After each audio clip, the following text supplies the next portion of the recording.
was it for you personally to finish on a strong note? I mean, it's huge. Just being able to, I battled some up and downs throughout the entire season, struggled with consistency. So to be able to finish on a high note personally and as a team is something we can take into this offseason and build off of. What did you lock into place during this particular start when you started striking out guys at the clip you were? I just really focused on being in an athletic position throughout my entire motion of my delivery. I feel like there was times earlier and throughout different starts where I just kind of felt really out of whack, didn't feel very athletic. I felt like I was standing kind of straight up, and today I just felt like I had a little bit more bend in my knee. My weight was over my toes, and I was able to just drive towards home plate. As you do look at the season as a whole, you talk about the ups and downs. You've talked even when you were pitching well about not 100% feeling comfortable. What was the biggest challenge? What was the toughest part of this season as a whole? I would just have to say battling inconsistencies in my performance. Considering, we've talked about this, but considering how often your name has been in trade rumors throughout the past year, as you go into this offseason, what's kind of on your mind in that regard? I try to just focus on the controllables, and that's completely out of my control. I'm confident that going into spring training next year, we'll be reporting to beautiful Port St. Lucie and being a Met. I love being a Met. It's a special place in my heart. You mentioned at the trade deadline that it was getting kind of old, the trade rumors, and you've had some fun with it on social media in the past. Are you mentally prepared to just have to go through all that again? I'm always mentally prepared for that. Why? Because I've experienced enough, probably, that I know what to expect. But I'm pretty confident that I'll be in the orange or blue for a while. Noah, what nonsense here that you have pointed out? I'm just wondering, why do you want to stay there? What compelled you to stay? I love these guys in this clubhouse. We have 25 guys in here, or whatever it is, when rosters are expanding. That the culture in here is the same. And it's always pulling one another, always pushing one another to be the best teammate, best player that we can be. And the city itself is just the excitement, the atmosphere. It's just, you can't beat it. It's the best city in the world. You said you're confident you'll be here. What makes you confident? I don't know. I just feel like, no offense to the media, but they create a lot of different scenarios, and the public eye has a direct view to you guys. And so, you guys can create whatever you want in terms of like trade scenarios. I just ignore that and just focus on the relationship that I have with Brody and Jeff. And I think that we're all on the same page, and we're all part of something huge here. And we all want to be a part of it next year. You got to put it in the bullpen. That's the key to getting it back. That's what I'm saying. Bullpen or off the wall? Ready?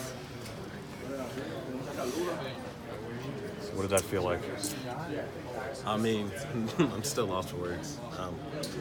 For me, all I wanted to do was just get back this year. I didn't care, what I did for the rest of the year. All I cared about was my team winning.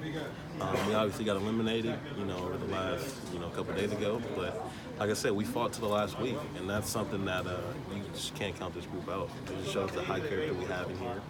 And like I said, I just wanted to come back and play and help my team. And I couldn't have dreamed of anything like this, Like I said, if I would have went up there and got out, I still would have been happy, just as satisfied, just to make it back into a game. So, all the glory to God. Like I said, that wasn't me up there hitting. That was a man upstairs. And, like I said, I don't even know what to say, how to think. Everything is just, I can't even wrap my head around everything right now. As you connected with that ball and you saw it go towards the ball, what's going through your mind as you're going from home at first? Don't hit the wall. That's the first thing I'm saying is stay up, stay up. Like I said, we dropped the lead a little bit and went down 2, and I can't just speak enough about my teammates because that's what we've done all year. We grinded back. We got into another situation to win the ball game, just like we did all year. Sometimes we didn't get the big hit, and it just so happened today we did. But like I said, I can't just rave and just give the credit to my teammates because this offense, even our pitcher, we grinded every day, and we didn't take a pitch off. Even if we fell behind, we still grinded every at bat out, and we fought for each other, and that's what good clubs do. Were you worried for a minute there that you wouldn't get into the game? Yeah, of course. I mean, yeah, for sure. I know they definitely wanted Pete to have his moment, and I mean, what a year he had. I knew he was going to do some special things this year, but nobody knew the caliber of this. 53 homers. He hits 2 seasons worth of home runs in 1 year. So just to be around that and to be around him, his personality is just so infectious, and he just feed off of that. This energy, this core group of guys. We just love playing the game, and I think that's the main thing. You get a group of guys who love playing baseball. You're gonna see some competitors out there grind every day out, and I think that's what you see with this group. And like I said, I didn't think that. At some points, I didn't think I was going to go in the game, but they did let me know that they wanted to give Pete a moment, and I thought I was only going to play defense. I didn't think that I would get in that bat. So it's funny how the game works, and it's funny how everything turns out and plays. But I'm definitely blessed and happy that I couldn't ask for it. I didn't even imagine anything like this. Like I said, this is something that never even crossed my head.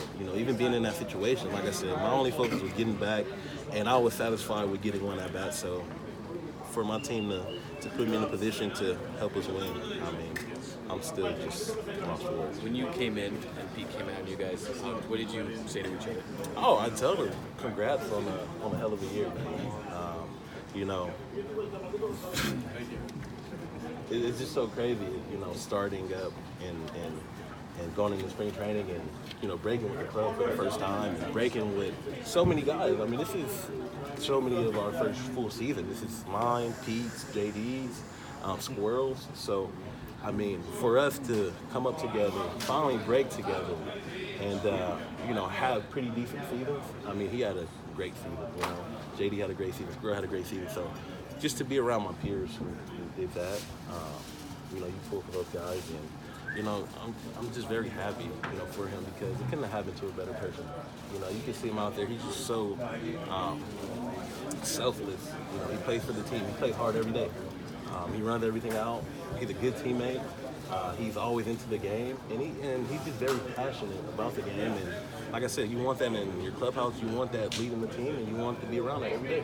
With the way you left off that at bat, does it give you any added reassurance going into the offseason? Yeah, I can't think about stuff like that. Like I said, I'm gonna go in the offseason. I'm gonna work my butt off, like I did last season. I'm gonna go into spring training and compete for a job. That's all I can do.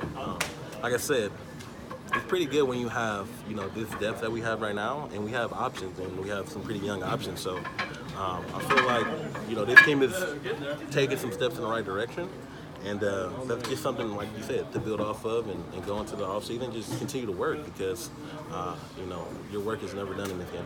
Tom, you and Pete have had a special relationship from the early spring training. Yeah. While you were out, did you guys did his input kind of help you a little bit?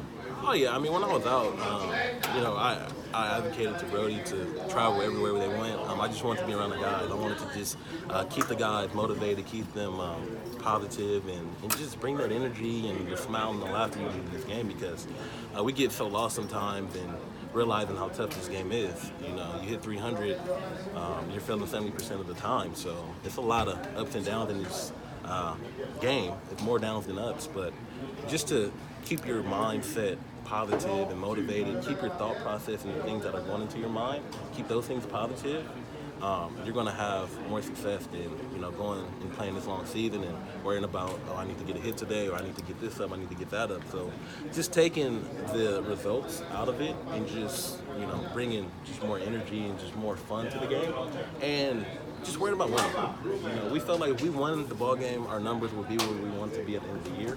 So that's the approach that this offense has taken, and I'm telling you, this offense, we haven't reached our peak and our pinnacle.